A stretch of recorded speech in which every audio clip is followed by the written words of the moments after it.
Everyone be in swastikasana. Sit with the legs crossed, center of the shin bones.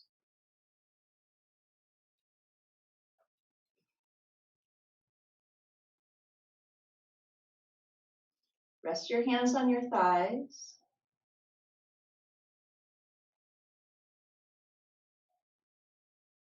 And as you look straight forward, feel that the crown of the head is lengthened upward, and the shoulders in turn release downward.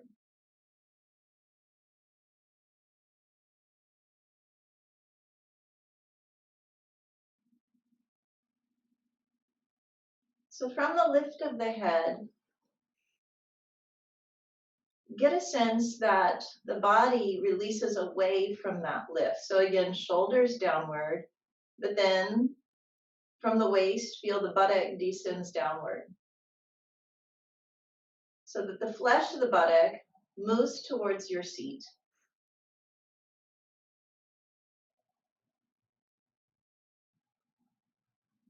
Feel the legs and the knees also descend.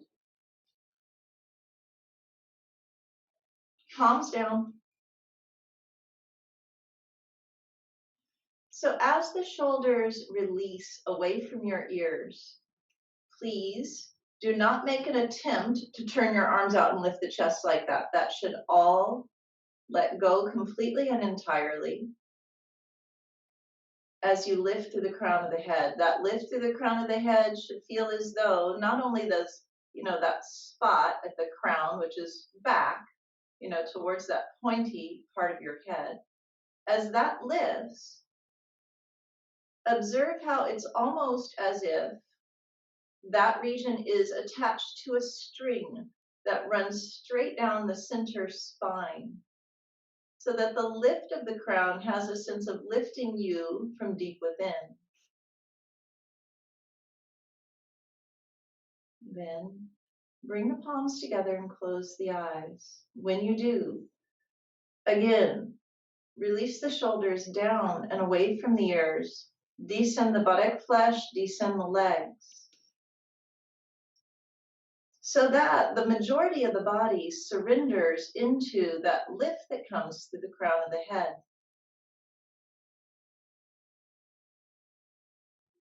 Soften the skin across the face. Soften the skin around the eyes. Soften the skin around the temples and the jaw.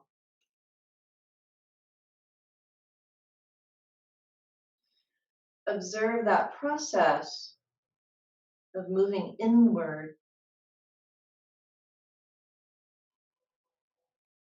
Notice as the eyes are closed, right? The vision, of course, goes dark.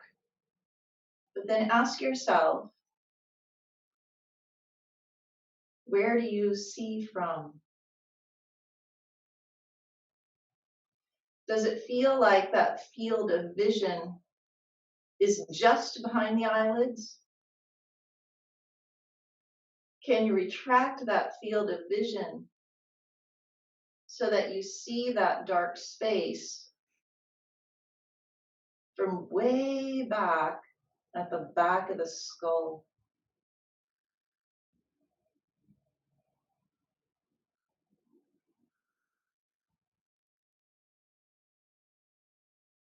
And as we sound the sound of Om, that sound should act as a tool to help draw you more and more inward inside of you. So keep looking for that inward gaze to come from the back of the brain. And also look for that sense of hearing to come not from the surface of the ears, but from way back in the back of the brain. In that way, feel how you can follow the sound of your own.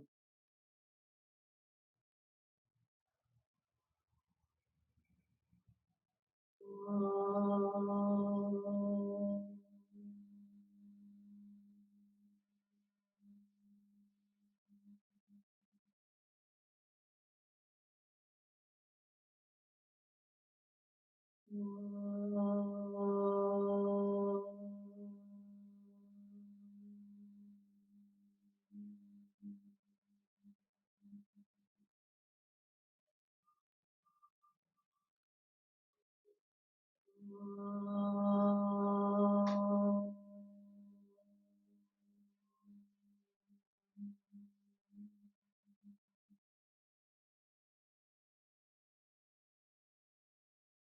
Observe the vibration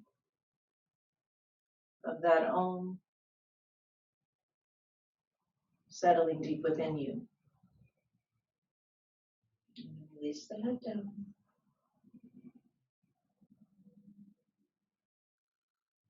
Release the hands with the palms up. Inhale, lift the head, and then gently open the eyes. So we're going to start lying on the back. Have at least one strap. If you have two straps, have them, because I'll give them as an option as we move forward. But initially, we're just going to lie flat on the back.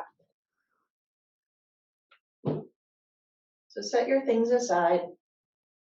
When you go to lie back with bent knees.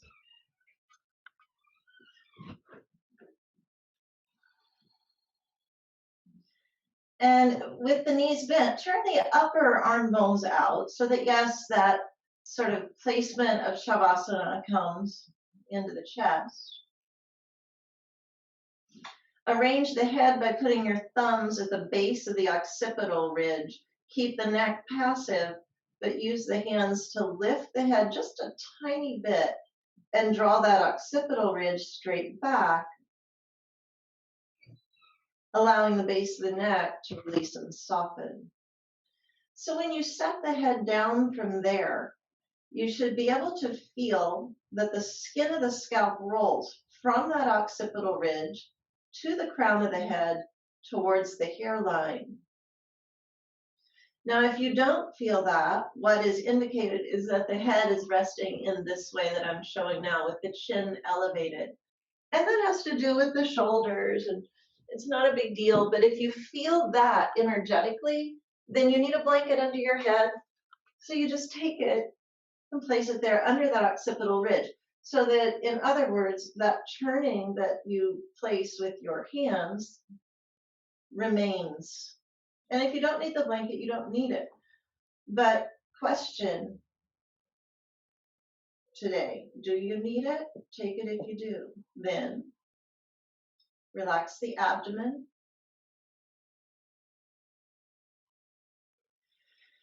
Relax the front ribs towards the back ribs. And deflate the front of the abdomen towards the back of the abdomen.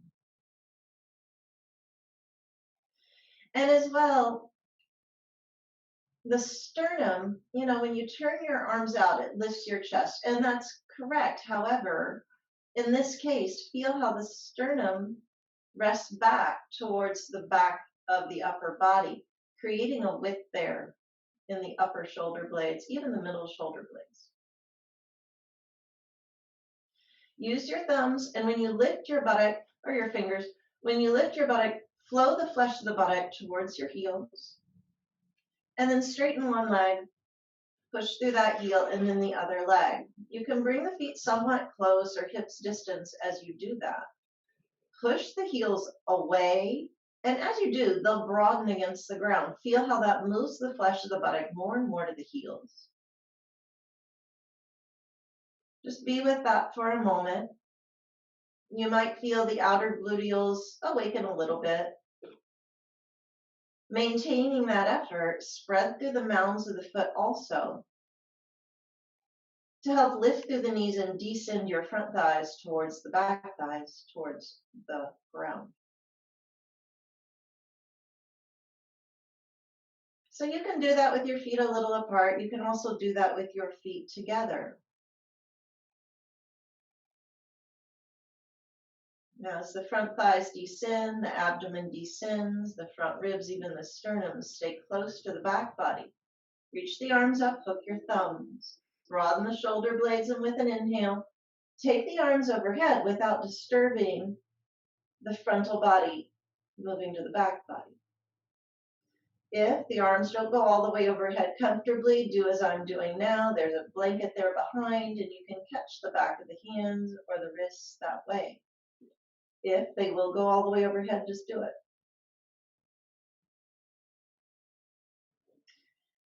Now, as you extend there, arms out of the waist, buttock out of the waist, continue to feel that occipital ridge. Pull away gently from the base of the neck, that flow of the skin of the scalp towards the brow or forehead and then towards the brow. Change the hook of your thumbs, continue that elongation.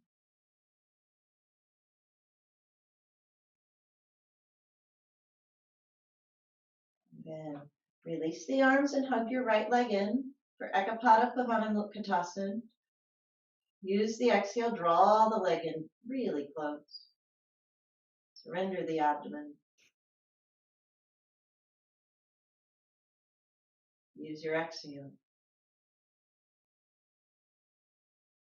Maintaining where that right leg is.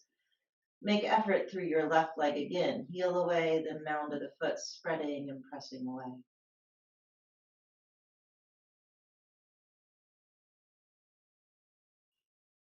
Then set the right foot down, bend your left leg, and extend out through the right leg straight.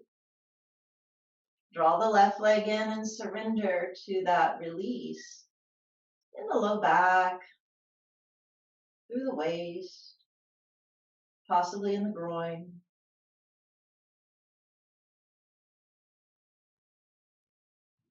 Keep the jaw and shoulders passive. But as the leg stays close now, engage through the right leg in the same way you did before.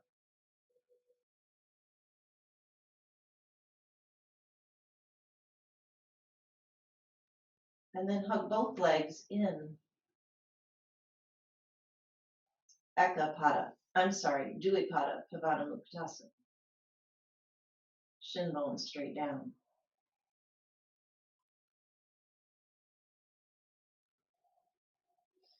Now, keep the legs right where they are.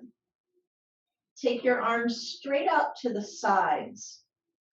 So when you do that, when I say straight out to the sides, I mean shoulder height. So look from right to left, see that they're truly shoulder height. And then you can turn the uppermost part of the arm out. That's correct. It does take the shoulder blades down the back. It does pin the outer shoulder blades in a bit. That's part of it. Now, once you do that, extend wider from the center chest through the hands and fingertips, even fingerprints. And observe how that, again, makes space between the upper shoulder blades, between the middle shoulder blades. Breathe into that width now in the upper back. Feel how your sternum should stay, what's the word? Parallel to the back body rather than lift straight up. Keep it nice and even with the back body as the arms widen more and more and more. You can work your arms in such a way here. I mean, I feel this right now in my biceps. I feel that in my triceps, and I feel it in the shoulder joint itself, creating width, space, like there's air there. And that can also affect the base of the neck and the trapezius and allow that region to begin to learn how to let go.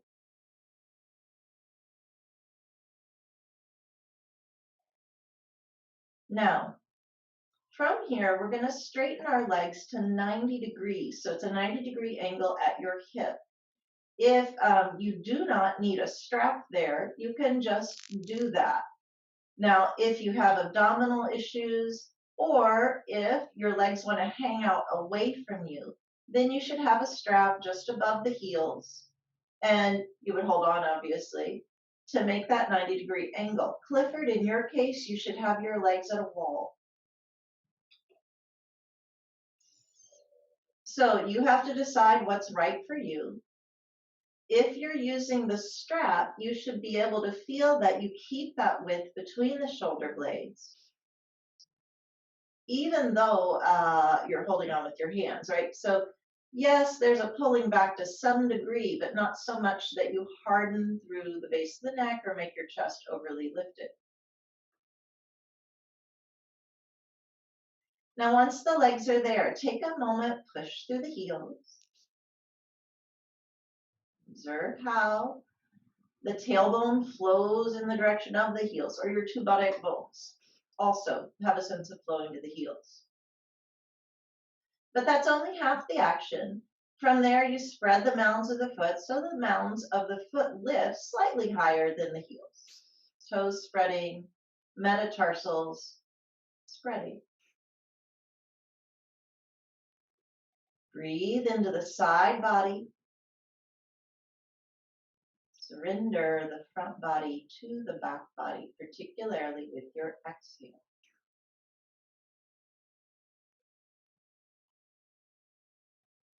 Now I'm going to move here and get my straps so I can demonstrate what I'm about to talk about. You just stay.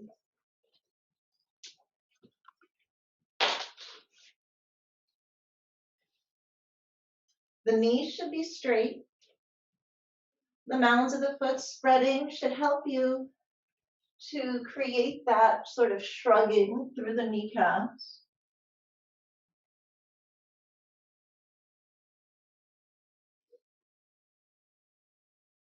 But we've said that, the legs are over the hips. So as you work here, it's that shrugging up of the kneecaps that helps to create depth in your frontal groin, moving towards the wall on the far end, away from you.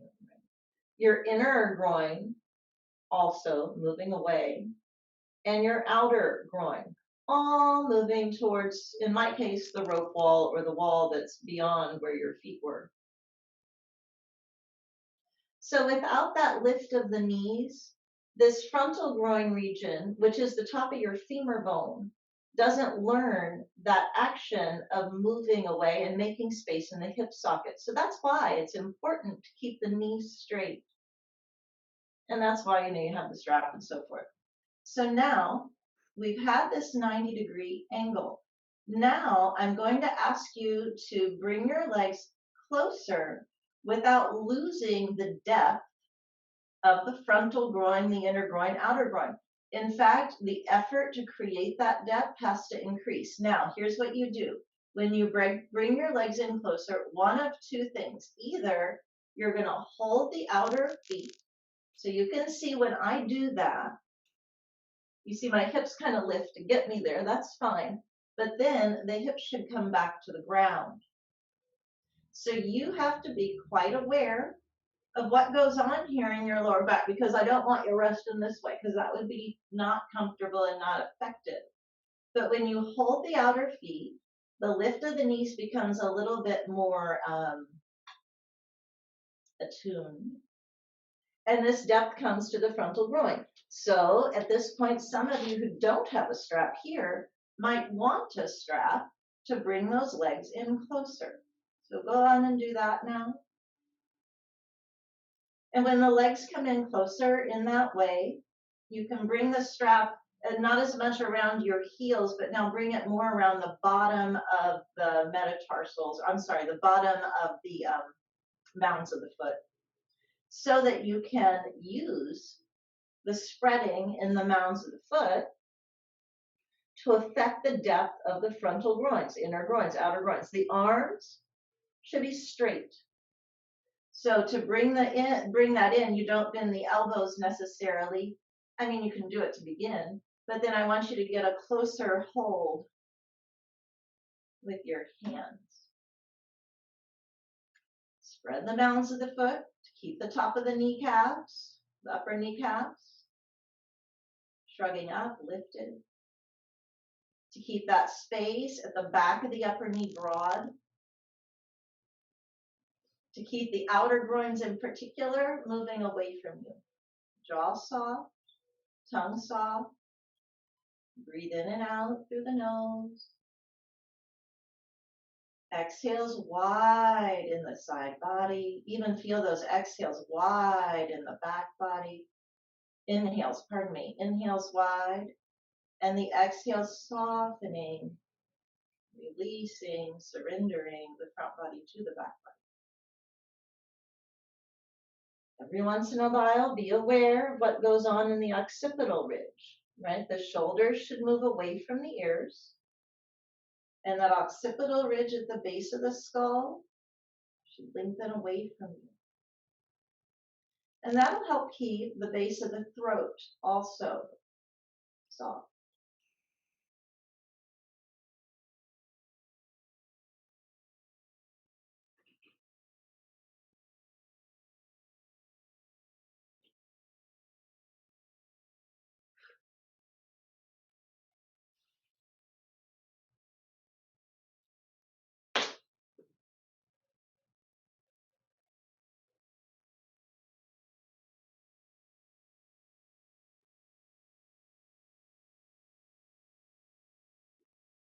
Then bend the knees and hug the shin bones straight down towards you. And put the feet flat on the floor. Now, where we go next depends on where you just were. So just kind of glance over at the screen for a moment if you can. Clifford, you'll stay at the wall for where we're going. But now, if you were holding the outer edges of the foot, you can work from that way, and the legs go wide. So understand we're starting from that closer position in order to widen the legs. When you widen the legs, the two buttock bones flow in the direction of the heels, and then the mounds of the foot press away. Now, if you're not holding the sides of your feet, but rather you're using a strap, then it will work a little better if you have two straps, one around the mound of each foot, right? Because from there, obviously, you have that space. But the elbows, the arms should be able to be straight, right? And the mounds of the foot press away. So go ahead and begin where you left off. Either hold the outer feet and attain this depth in the frontal groin, inner groin, outer groin in particular before you move, so that you can maintain that work as you take the legs wide. And they don't have to be necessarily uber wide. You're not going to put your feet on the floor, of course, right? But flow right buttock to right heel, left buttock to left heel, and spread the mounds of the foot away from you. Feel how you can release the shoulders away from the ears again, occipital ridge lengthening back so that the upper shoulder blades broaden. Breathe into the side body, the middle shoulder blades broaden. The back of the diaphragm broadens so that the front of the diaphragm surrenders. Even the back waist should be apparent there and broadening as the abdomen releases back. So if any of those things become a struggle here, then you should have the straps, right? So don't allow the gripping that likes to come when we're overdoing. Instead, feel how you are steering the body into a place of undoing, particularly in that upper neck region, that whole, trunk of the body region.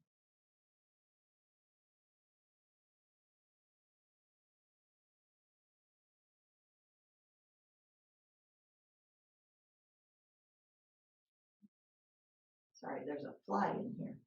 I don't know how flies are living right now. It's really cold out. Keep the kneecaps lifted. Keep the back of the upper knee spreading so that you feel the effort that comes in your frontal, inner, outer groins and your hip sockets in turn. The femur bones should be feeling as though they're moving gently away from the pelvis, creating a sense of spaciousness there in the hip sockets, in the sacral region. That sacroiliac region is becoming conditioned.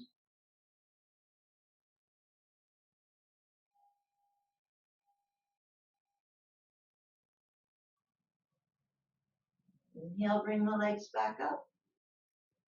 And bend your knees and hug the shin bones in again.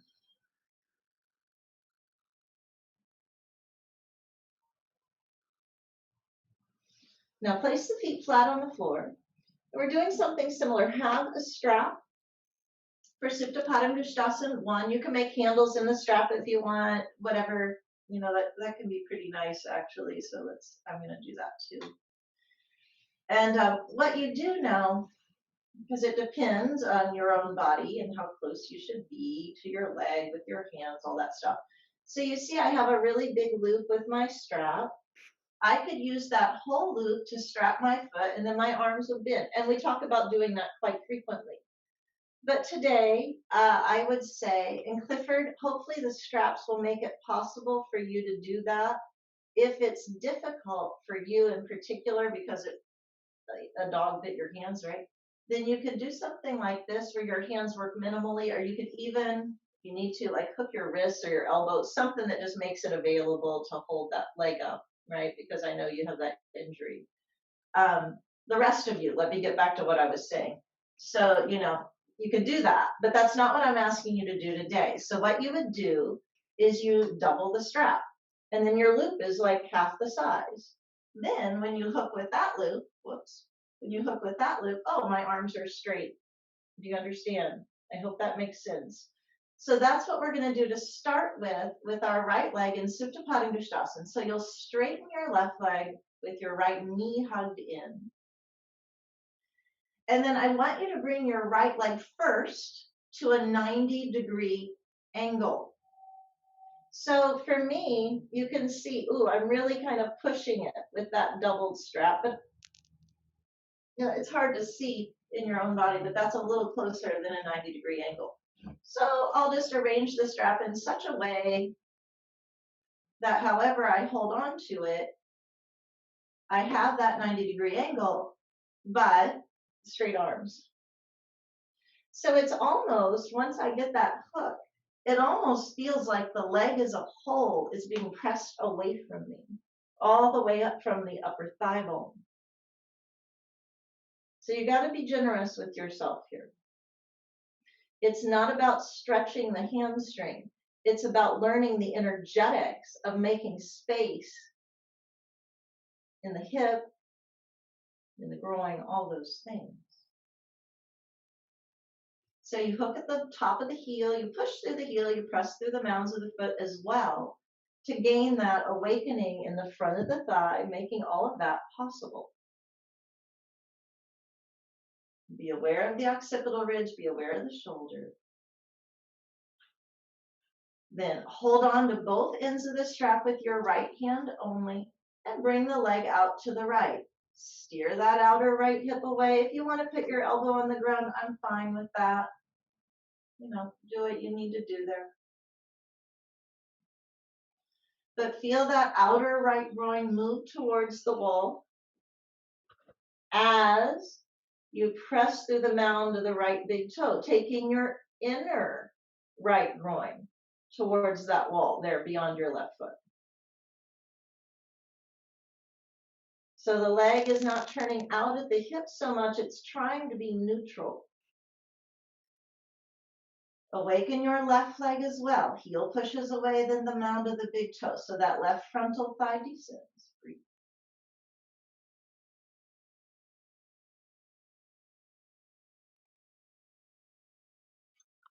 Then with an inhale, bring the leg all the way back up.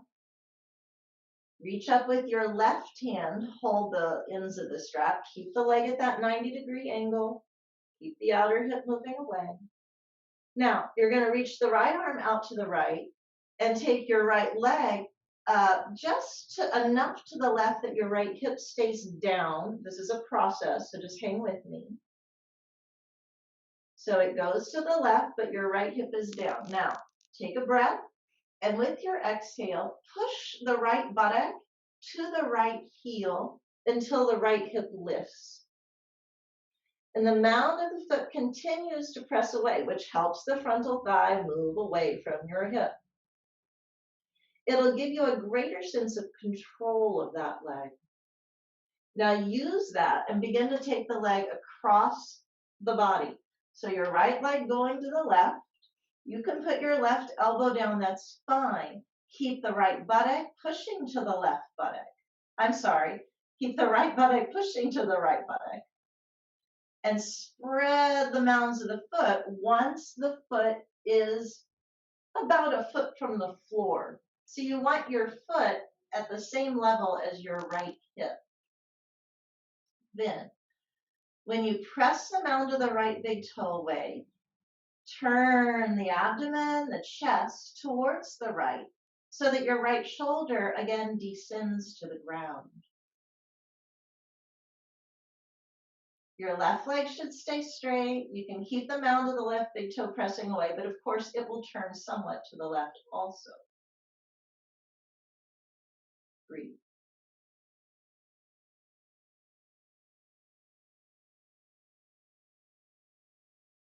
Keep the right kneecap lifted so that the front thigh is still pressing away. So this outer right hip is still moving towards the wall beyond your left foot. Even the inner right groin should be doing that work. Then inhale all the way back up. Release that leg, hug the shin bone in. Change sides.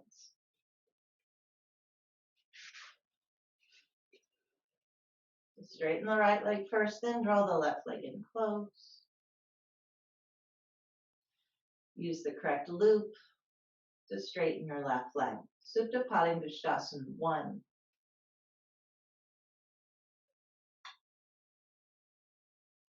So, whenever I get in that position, truth be told, I rock my leg a little to the right so that I gain more length out of the flesh in the back of the left hip.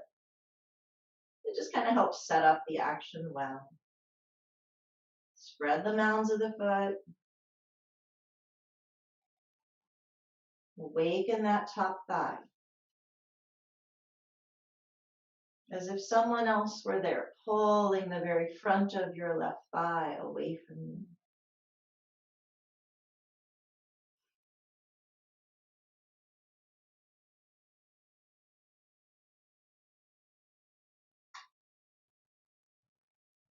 Soften the jaw and the base of the neck. Bring a width between the upper shoulder blades, so the shoulders fall away from the ears. The eyes can close even once you get here.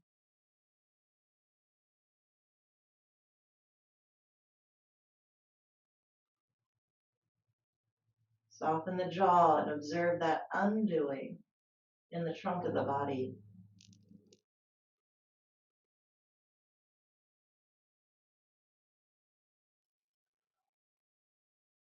Put both straps in your left hand and inhale, open the left leg to the left. You can put the elbow down once you get there if you wish. Right? Feel that outer left groin moving to the wall beyond your right foot. But when you press through the mound of your left big toe, feel also the inner left groin moving away.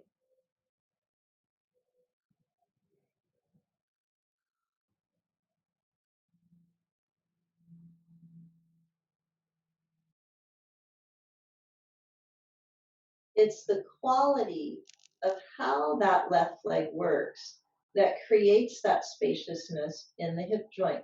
But it's also the quality of how your right leg works.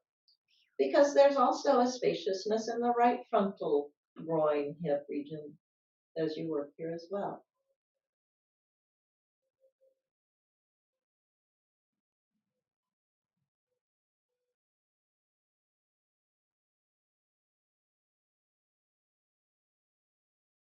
Then inhale, lift the leg back up. Hold on with your right hand. Keep your left leg straight. Move it to the right just enough where you can keep the hip on the ground. You have to be very subtle there. Then push from, with your exhale, you push from the left buttock into the left heel, and you'll feel that left hip will leave the floor. Start there, press through the mound of the left big toe, but feel that flowing continues. It's a sense of stability. Use that to bring the leg across the body. Your right elbow can go down. You want to bring that left foot to the height of your left hip. So it doesn't just flop on the floor, but it stays there and it moves from the buttock to the heel. Find that. Then with an exhale, turn the abdomen and your chest to the left. The press in your right elbow will help that, by the way. Until your left shoulder can come back down to the ground and you look directly towards the ceiling.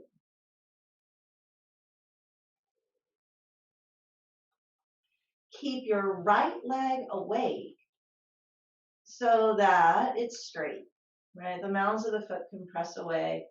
You know, as ideally, you want to roll the inner right groin towards the floor, but it's still going to turn out to the right. But that's how you keep that stability.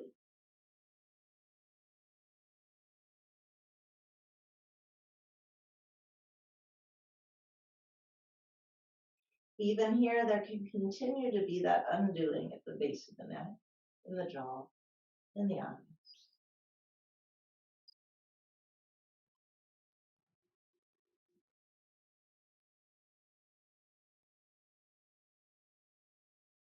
Then inhale, come all the way back up. Release that foot, hug both legs in.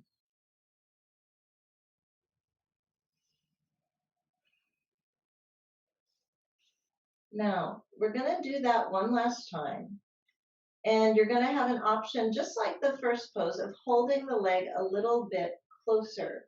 But the same rules apply. You know, you want to keep your shoulders down so the base of the neck is soft. You want to keep the hips down and so forth. Use a strap if you think that's helpful. If you can take a hold of your foot, that's fine.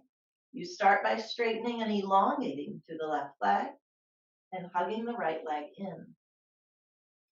Then you either shorten your strap or you use the hands to hold both sides of the foot, and you straighten your right leg first. So consider when you do so that your back ribs move away from the lower back and towards the head side of the mat. And the buttock, in turn, moves away from the lower back and towards the foot side of the mat. Keep the base of the neck soft, the upper shoulder blades broad, and as you press through the mound of the foot, you still have to be able to do that to get the lift in your kneecap to control what's going on here in the frontal groin, outer groin, inner groin. And that's really where the crux of it is. So don't let yourself get overly enamored with the grab of your foot. You might do better with a little bit of a strap. You find out. Then go ahead and take your first two fingers, hold the right big toe, if you can, or put the straps in your right, and move the leg out to the right. Keep the effort in the leg so that the inner groin, outer groin both move towards the wall beyond your left foot. Keep the neck relaxed.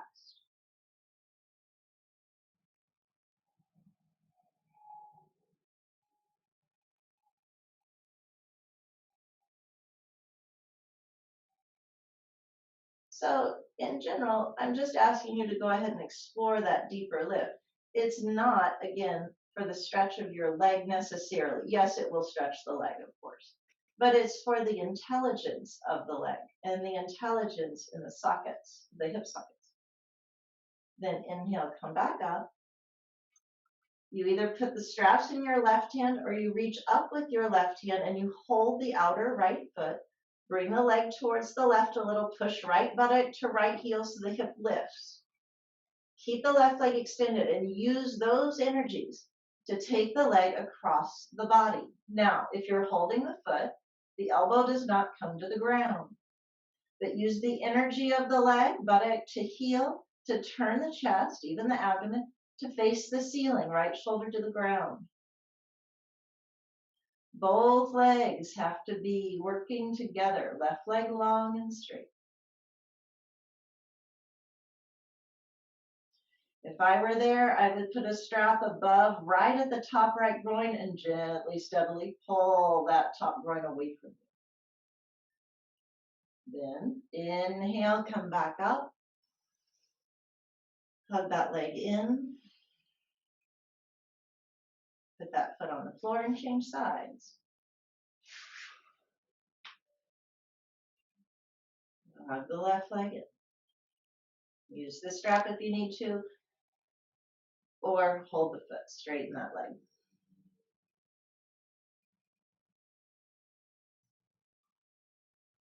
Keep your right leg active.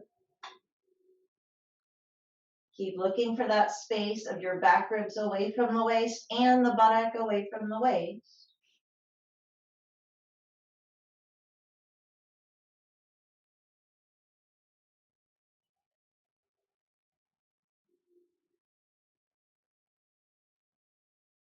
And continue to calculate and measure from inside.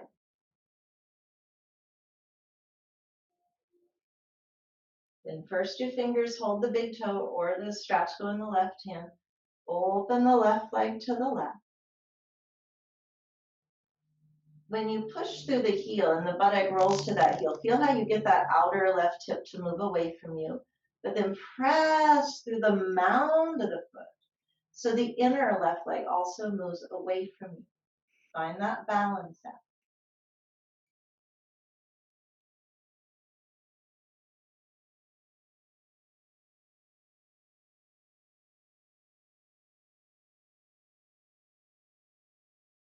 Then inhale all the way back up. Reach up with your right hand, hold the straps or the outer foot. Move the left foot to the right a little, left hip on the ground, move it away from you. Now exhale, push the left buttock to the left heel. And then with that momentum, right leg straight, cross the leg over you, keep pushing left buttock to left heel. Left arm straight out at the side. As you push the left buttock to the left heel to the right, turn your chest to the left. Relax the abdomen and allow it to also turn left. Relax the neck, the tongue, the jaw, the eyes.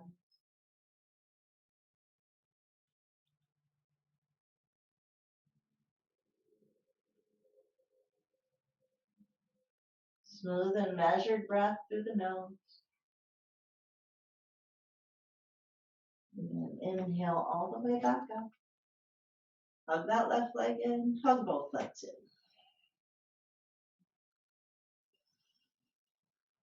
Now feel how you can keep the low back long, buttock away from you. Take your arms straight out to the sides again, palms face the ceiling, but go wide. Go nice and wide. Now, take a breath, and with your exhale, both knees towards your left elbow. Let them hover. Flow the abdomen to the right so you look straight up to the ceiling. Jathara Parivartanasana. Both buttock bones to the back of the knees.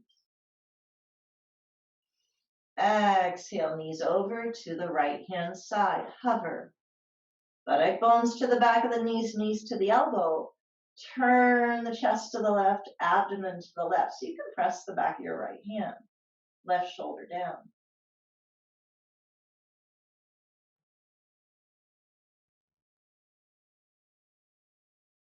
Exhale back to the right.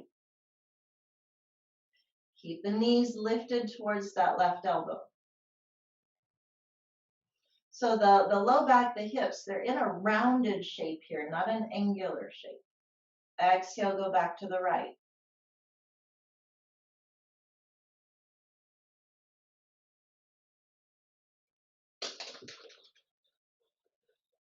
Exhale, go back to the left.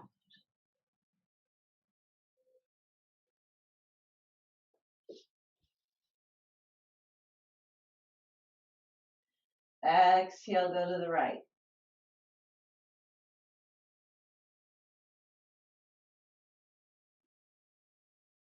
Now come to center.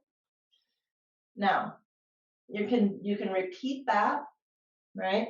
Clifford, you might want to do that with your feet on the ground, just rocking your knees like this from side to side. That would probably be better for you.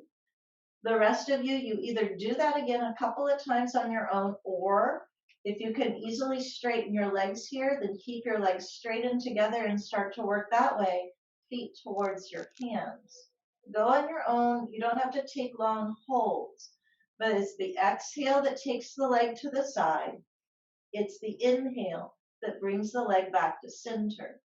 It should feel as though you're rocking almost to the point of massaging the low back against the ground as you work that way.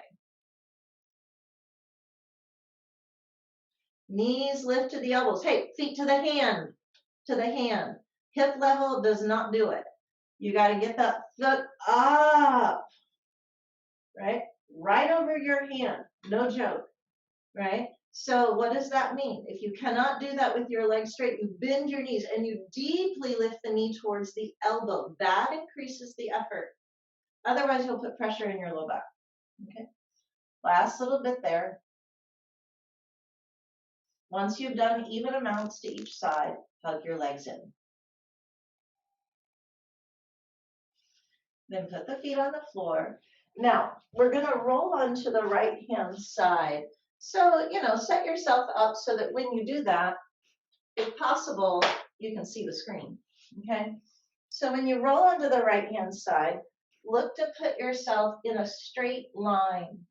So a lot of times in class, I would say use this front line of your mat so that you can see where your ankle, knee, hip, shoulder, hand are all in that one straight line, so that I'm on my right side, I'm not mirroring you, but so that your left hand is here on the floor to support you. Okay?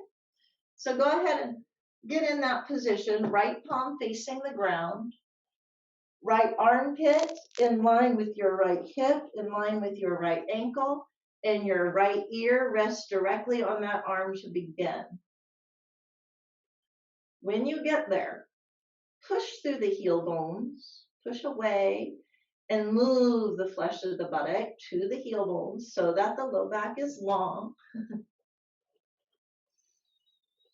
Then press the mounds of the foot away so that your kneecaps lift and they move the top thigh back, even though the buttock is still moving away, just like in Tadasana. Feel how, as you spread the mounds of the foot, yes, your heels will separate. The pinky toe edge of your right foot will stay on the ground. The mounds of the big toes can come together in most cases, unless of course there's like bunions or funny shapes of the feet, then you have to compensate. Now keep the left hand on the ground. Reach out with this right hand more and more, and then bring the hand behind your left ear. So that your head is supported up. Not so that you're lying on your back with your hand back here. Ouch. Your hand, so that's my right side. Did I say left ear? Your hand behind your right ear. I'm so used to mirroring. Sometimes when I'm on my right, I just say left. I'm sorry. So your hand behind your right ear now. That's it. Right shoulder blade on the back.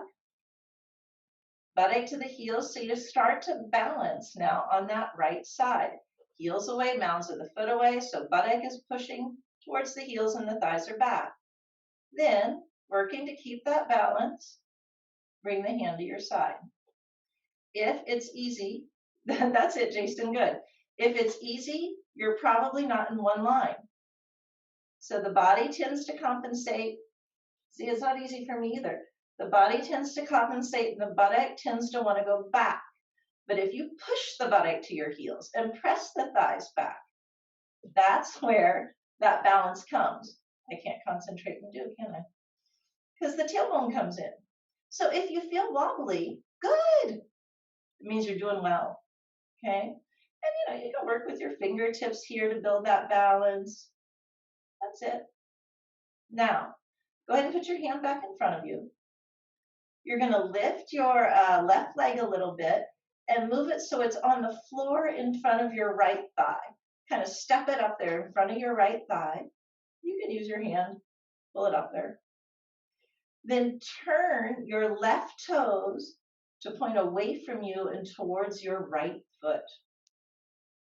Turn them so that the whole outer edge of your left foot comes against your front right thigh. That's right. And you can lean over and like kind of break that alignment and get the heel closer up. That's hot. That's good. That's important.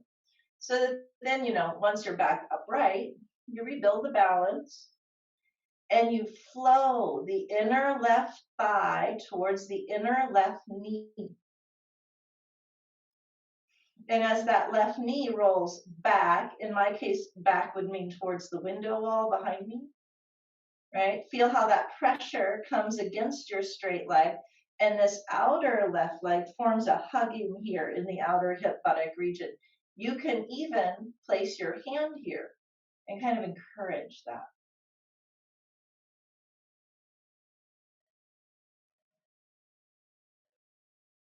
And there'll be a sense that from your frontal left thigh or frontal left groin, the skin flows away towards the knee. There's a sense that the front of the femur bone, the inner femur bone, and the outer femur bone are all being lengthened away from that hip or from you. And it should feel like a nice spaciousness in that right hip socket.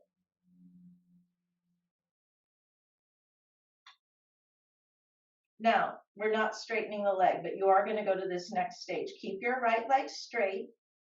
Lift your left foot up like that, the whole leg. See about grabbing on with your first two fingers to the right foot. You're going to bend the leg, roll the knee back, bend the leg, roll the knee back, but stay in your alignment. Don't tip over. Good. So that you can feel the effort of your outer left groin moving towards your right foot. Breathe. And if it so works that you can straighten your leg, that's fine with me. You can do it. Yeah, good. Press through the mound of the foot. Hey, that's it. Good kneel.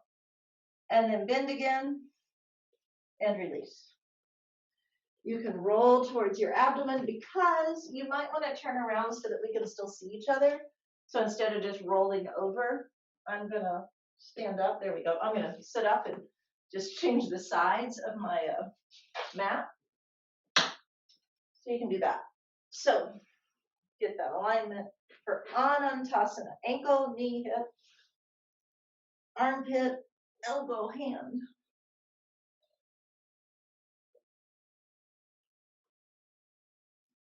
Buttock towards the heels.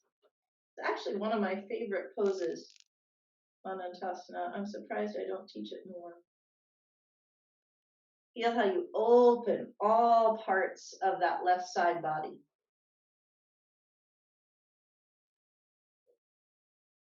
Push the heels away and get the buttock to truly move. Then the mounds of the foot press away. Oh, and then once you get the elbow pulled way out of the waist, go ahead and bend the arm, put the hand behind, heel of the hand goes right behind your left ear. It's actually this placement of the arm and the hand is really significant because there's not many poses that this action happens in the arm with so much support. It's quite important. You want to keep working to get this outer armpit longer and longer. Of course, there'll be a little bit of a bridge under it once you're up, but you want to keep working to kind of lessen that.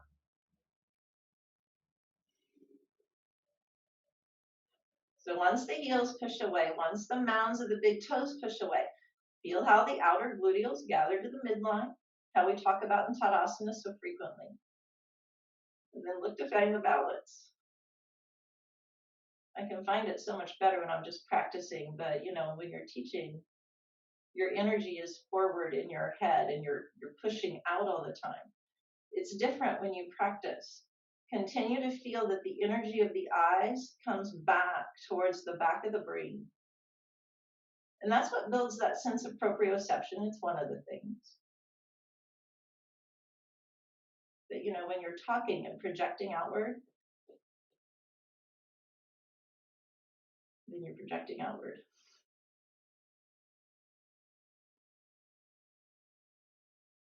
Now, give your balance back again. Lift your right leg, bend it, and pull that heel up in front of your other knee. And you can lean over, grab your ankle, pull that leg up as much as you can. Keep the length in the left leg. Turn your right leg so the toes point towards your left foot. And you might find that you'll change that as you go on here. It won't just all happen at once. So we begin that Anantasana action.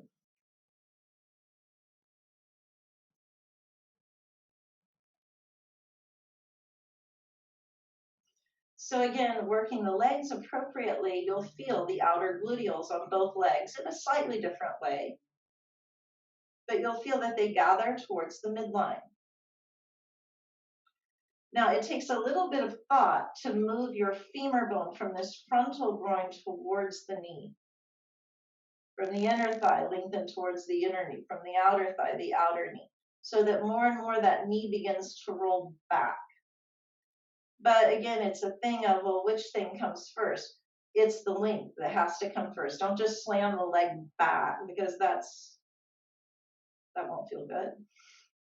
You can use your hand at the inner leg to help encourage the length in the movement. One of the adjustments for this pose is that I would be standing over you with one calf here, moving it towards the midline, and the other calf on your buttock. Because when we move the leg, the buttock tends to want to do the movement to trick us. It thinks it's helping, but it's tricking us. The buttock should still be going to that left heel. Give it a moment. It's like an unraveling and an undoing in your left hip socket, creating a sense of air and spaciousness there. And it's not something that just happens right away. You have to give it time and attention. Now again, we're not necessarily straightening the leg. Don't worry about that. But you're going to lift this leg up, hook your big toe. Keep your left leg stable, but again, you want to feel that knee rolls back a little as you start to lift the legs a little to straight. That's it. So get that outer right groin moving towards your left foot, left leg straight.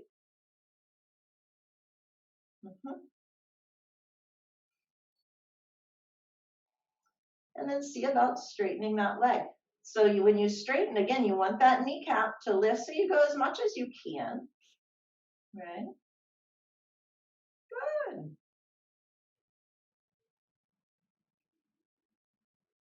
And then bend the leg. And come up and change sides. We're going to go one more time to each side. This time I am going to say straighten the leg all the way so you get the lift of the knee. If you need a strap, just have a strap. If you don't, then don't. We'll go a little bit faster this time. Lengthen buttock to heel, side ribs to the arm. Be in that side Tadasana position. Lengthen that elbow straight away from you. The elbow will have a tendency to want to come forward. Don't let that happen if at all possible. Clifford, if you just need to lay your head down on your upper arm, that's totally understandable. I can't see you down there. So now go ahead and bend your left leg. Keep that balance. Grab your big toe. Shoulders away from the ears. Now, as you straighten the leg, still, in my case, the knee rolls back towards the window. Even when my leg is straight, I want that leg not hanging out towards you guys, like see it just knocked me over, but trying to move back as my right leg stays straight. Pressing through the mound of the foot helps a tremendous amount. Pressing through the mound of the foot helps a tremendous amount because it gets your thigh away. The groin's moving. Good. And then release that leg. Switch sides. Anantasana to the left.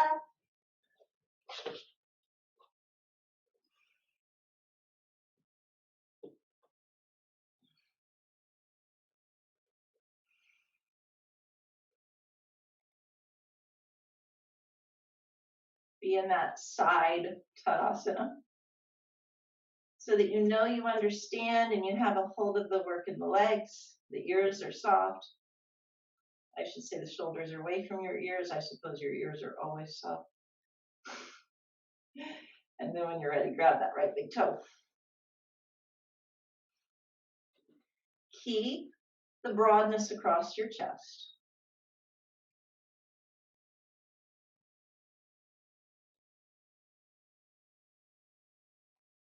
Tailbone in. Left front thigh back. Press through the mound of the foot. Don't just capture the foot.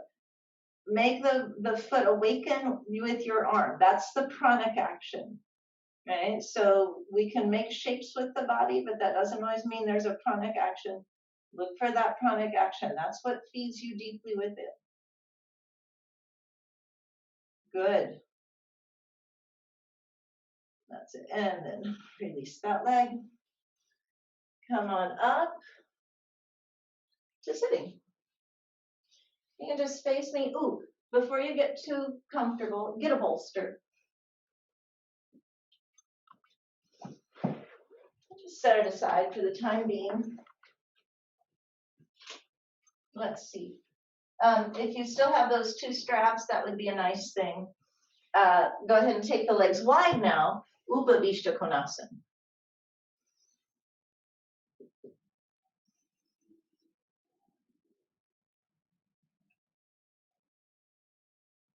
Good, everyone. So now sometimes it's necessary for a blanket under the buttock. Use it if it's necessary. So that means make sure your legs are straight. Now I'm going to turn to the side for a second. What I want to make sure, and I hope you can see my sacral region. Watch. I want to make sure that the buttock flows to the heels and that this region is down.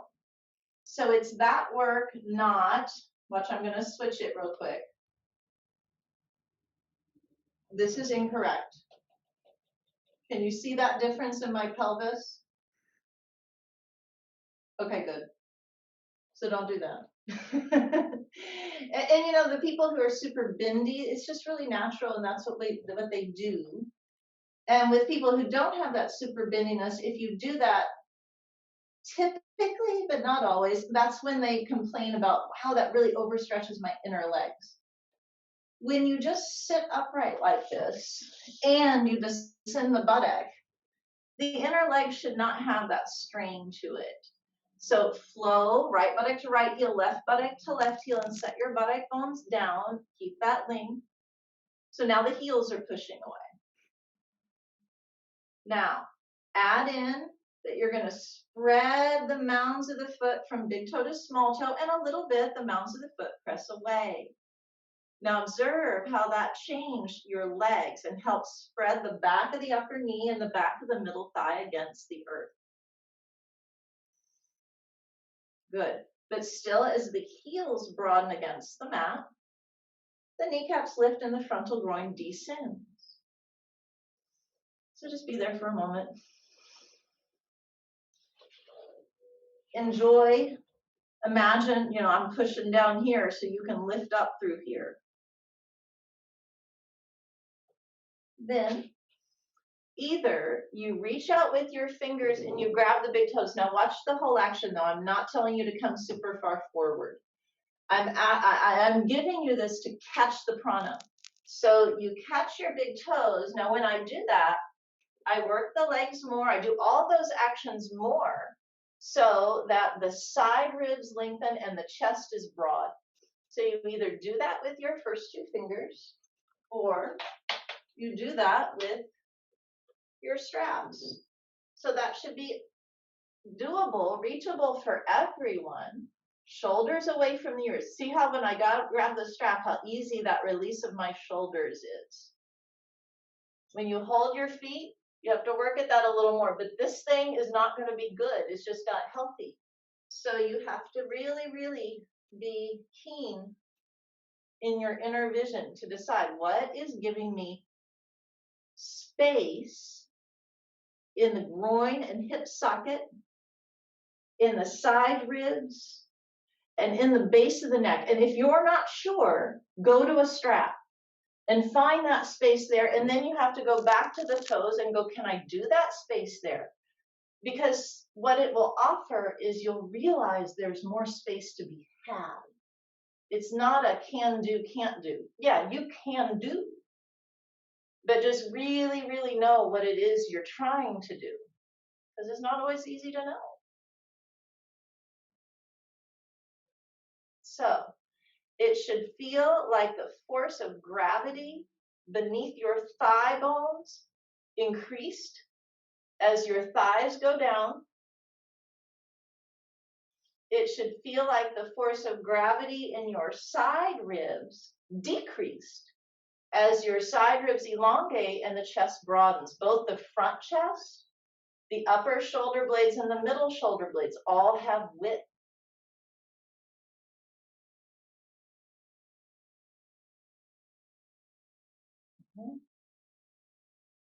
The legs are what holds you here.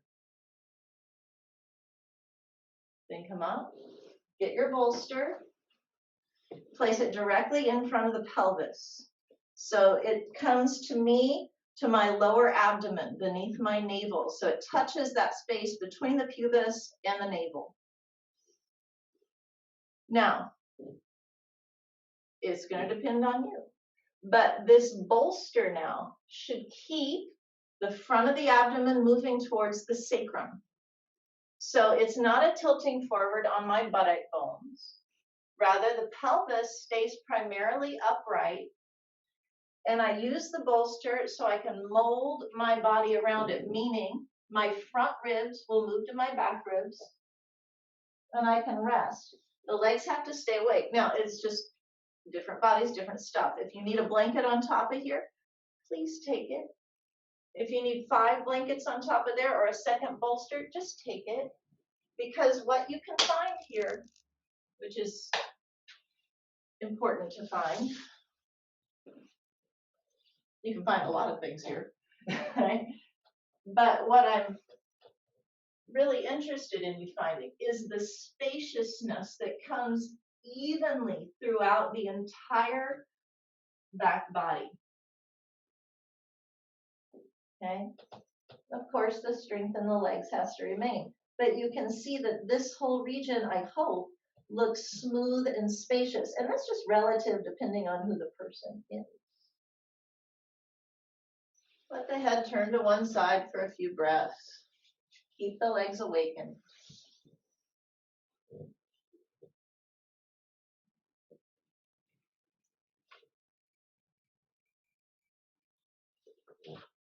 Then turn the head in the other direction.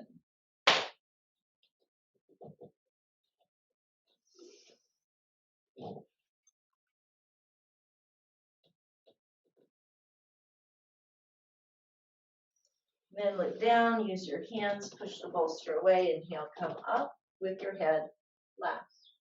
Now, set the bolster aside, cross your legs, swastikasana.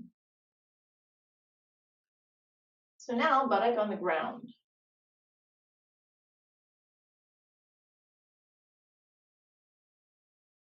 So now, buttock on the ground. That's it. Relax the legs. Feel how the low back descends. Relax the shoulders away from your ears. Now, in a similar way as before, you know, when we sit this way, I'm not sure how well you can see me. This can happen really easily. You guys know not to do that. But watch. This is another incorrect thing. This can also happen really easily. From the sides, the difference is this and this, and both are incorrect. I want you to feel how, thanks to gravity, this low back descends, and the side ribs, very subtly, feel how that region lifts just a little. So your chest is broad and nothing more than that. Shoulders away from the ears, broadness of the chest, and ease in the release of the hips and legs. The abdomen, it will awaken all on its own by doing this. You do not have to do anything extra here. But you might observe that, yeah, it's awake. No. Now bring the palms together, interlock your fingers for Padmasana, and lift up.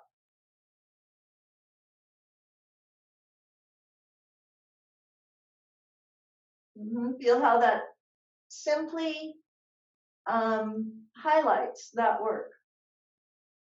Release the arms down, change the crossing of your fingers once again. Lengthen up. Even the crown of the head lengthens from deep inside. Keep the legs relaxed. Release the arms. Turn yourself to the right. Move those thick back left ribs. Exhale, turn to the left. Move those thick back right ribs.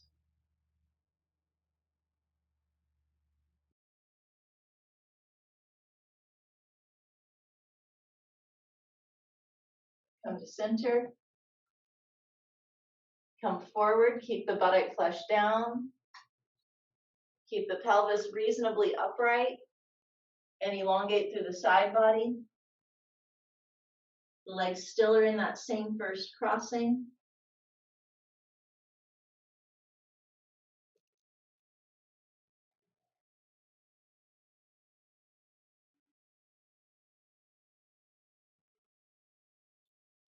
Inhale, come up.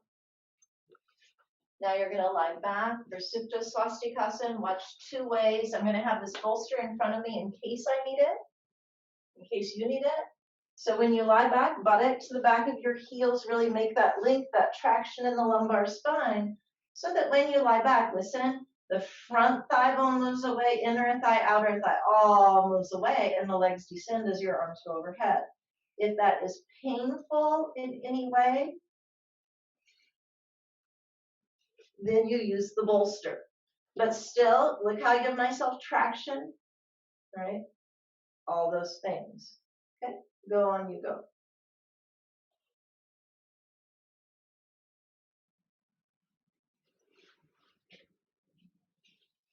So it's a deep surrender, a deep undoing, almost an unraveling of the legs.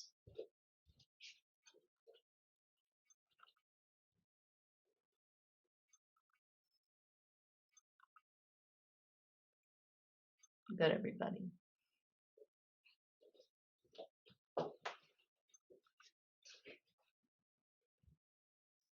Then use your elbows, inhale, come up. You're going to change the crossing, so straighten the legs. Dandasana, buttock to the heels, spread the mounds of the foot. Other crossing. Descend. Side ribs lift. Shoulders release.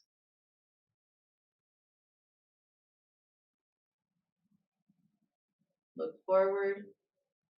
Don't fidget. Don't fidget so that you feel yourself moving more and more towards the center of you. Arms down. Release the outer body. That's the work. Don't get involved in thinking that yoga is stretching. Yoga is undoing of these outer layers that have learned to grip and tense over time. But to do that, you have to become aware of them. And moving around won't help you with that. Interlock the fingers, Padmasana. You know, that's the meditative part of yoga. That is called Raja Yoga, the yoga of the mind. Release the arms, switch the fingers, go again. And that's kind of the mistake that comes in a lot of forms of modern yoga, is it teaches only one thing or the other thing. Hatha yoga is the movement of the body. But the two exist at the same time. It's why a sitting practice can be useful to a yoga practitioner, because it teaches you how to train the mind. Then you apply it in asana. Turn to the right.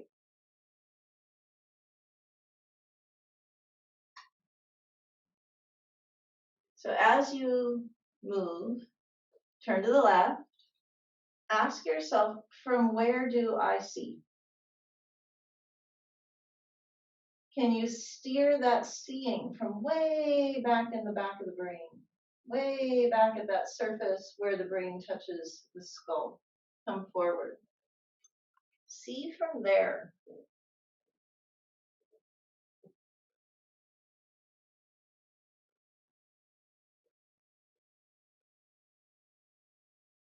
Then yes, there's the technicalities of the posture, and that's equally important. Supine. So go on and lie on your back. Use the bolster if it's helpful for you.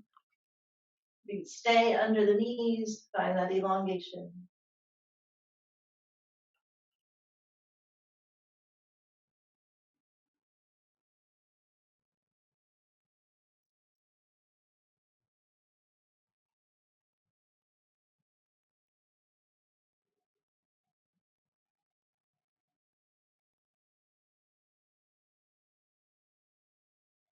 Use the elbows, inhale and come on up. Straighten the legs, Dandasana. Now set up your mat. You're going to have a bolster long ways down your mat.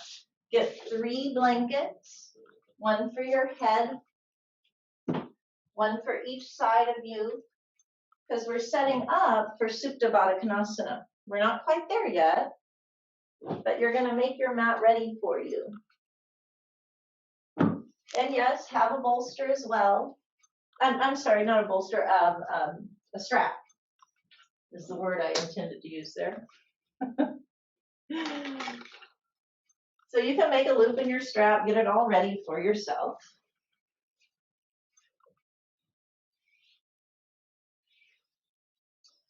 Now, once you have that, just set it aside. Be in Dandasana. I'm going to face you, but you could face so that your back is facing the bolster. Here's the story. We're going to do Baddha Konasana, but we're also going to come forward. Then, so consider maybe why, because when you come forward, it opens, it lengthens this space. And then when we come back, we're going to keep that space. We'll put the strap around our legs, and you'll lie back for Supta Baddha Konasana with lots of support. Okay. So, but first, be in Dandasana, hands by your sides, buttock flesh rolls to the heels. Then spread the mounds of the foot so the front thigh can descend. Now, when you go to bring the legs into Baddha Konasana, don't overwork that. Just bend your knees and bring the soles of the feet together. And it'll be further away than what you might want it to be. That's okay. Because then you're going to press your hands down and roll your buttock towards your heels. And do that a time or two until you're close.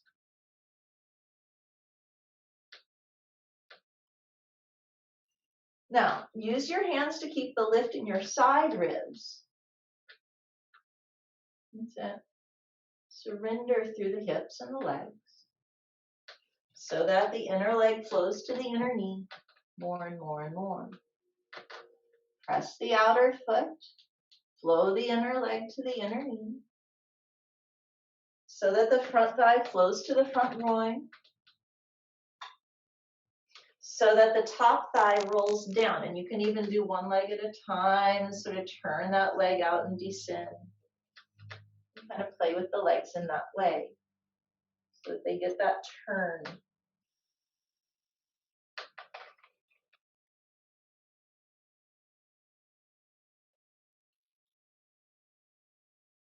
Then hold both feet. Lift through the side body, and any amount, begin to come forward.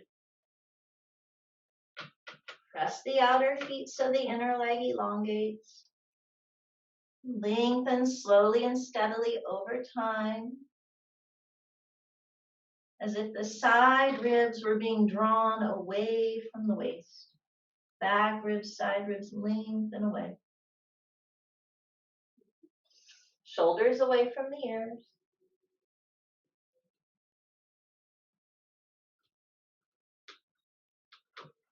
Keep the outer feet, pressing the outer feet so the legs find width.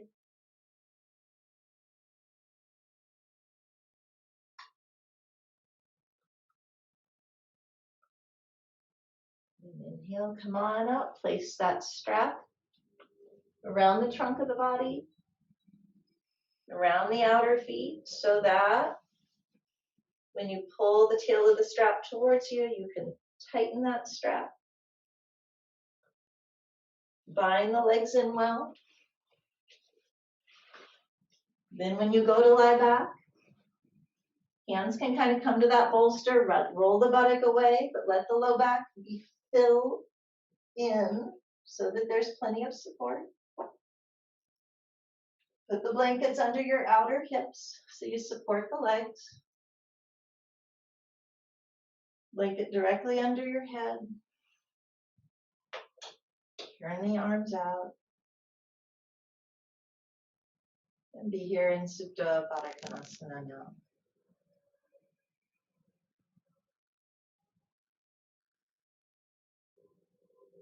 Once you're there, once you're relaxed, take the thumbs to the base of the skull and lift the skull, lengthen that occipital ridge away from the neck. Take the heel of your hand to the hairline and draw the forehead down towards the eyes so that the palms can cover the eyes now. So that means the palms cover the eyes so that the eyes themselves are not being pressed upon, but rather they can sink deeply back towards the back brain.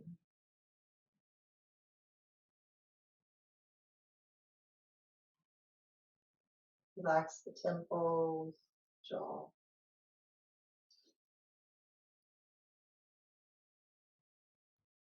Relax the shoulders away from the ears.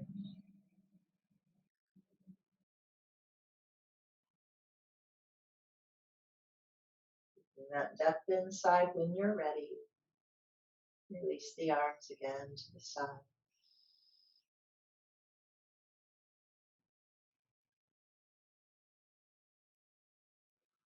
Surrender there more and more as time goes by.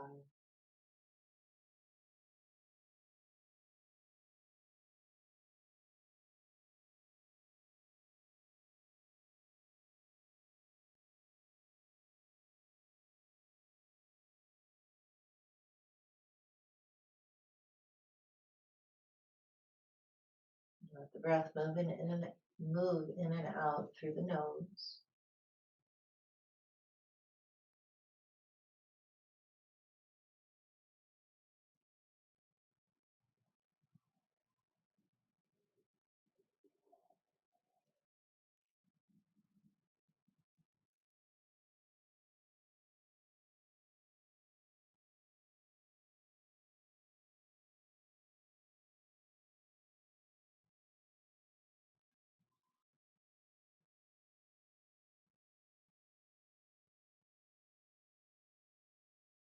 Steer the inhalation into the side body.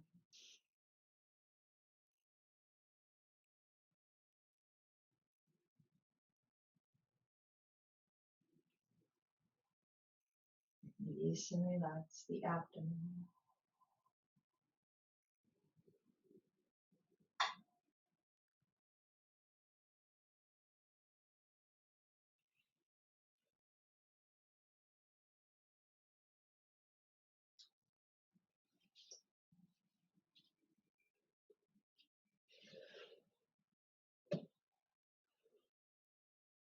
And as you rest here this last little bit, either release the strap or wiggle your legs free so that they can lengthen out there beyond you. Move the blankets so that the legs can rest freely. Descending that front thigh region.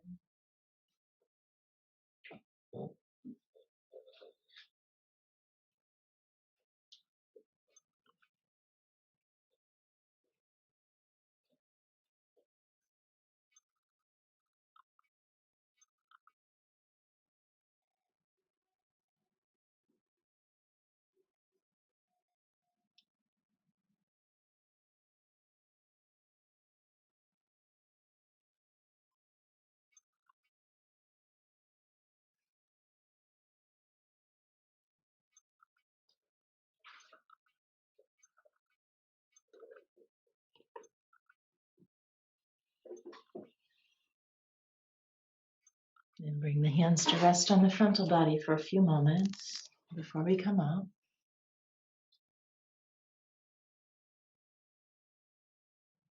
Bend the left leg and roll yourself all the way off that bolster and onto the right hand side.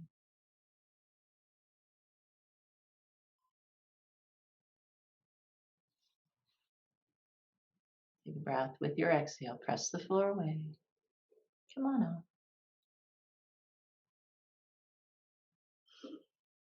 And that's all for this morning.